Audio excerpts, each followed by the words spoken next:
क्या आप मार्केट के उस इनविजिबल हैंड को देखना चाहते हैं जो हर बड़े मूव को कंट्रोल करता है?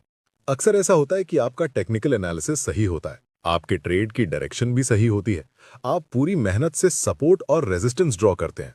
लेकिन जैसे ही आप ट्रेड में एंटर करते हैं, मार्केट पहले आपका स्टॉप लॉस हंट करके आपको ट्रेड से बाहर निकालता है और फिर आपकी ही डायरेक्शन में रॉकेट बन जाता है।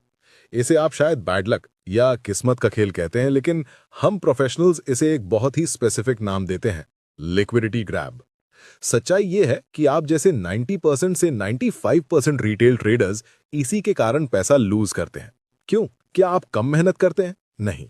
आप पैसा इसलिए लूज करते हैं क्योंकि आप उन्हीं घिसे पिटे चार्ट पैटर्न्स और इंडिकेटर्स पर ट्रेड कर रहे हैं जो स्मार्ट मनी को पहले से पता है।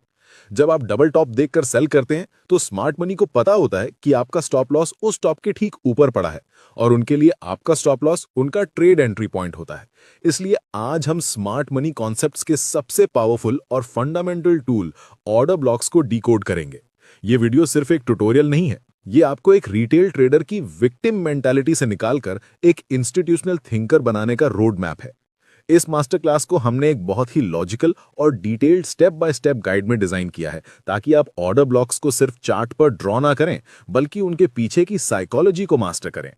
इसलिए स्टेप 1 में हम इंस्टीट्यूशनल एंट्री लॉजिक को गहराई से समझेंगे।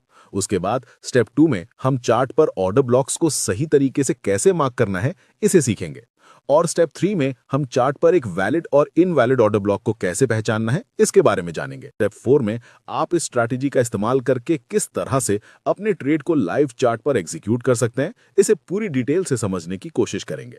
इसलिए अगर आप अपनी ट्रेडिंग को लेकर सीरियस हैं और अपने लॉस मेकिंग स्ट्रीक को खत्म करना चाहते हैं तो इस वीडियो का एक भी सेकंड मिस मत कीजिएगा।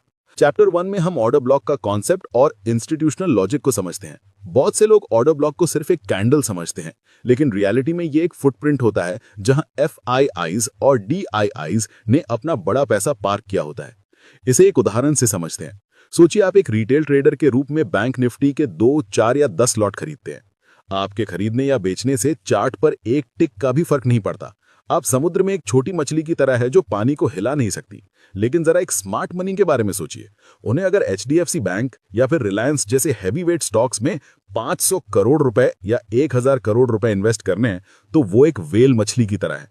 एक छोटे स्विमिंग पूल में अगर एक वेल कूदेगी तो पानी बाहर छलकेगा ही।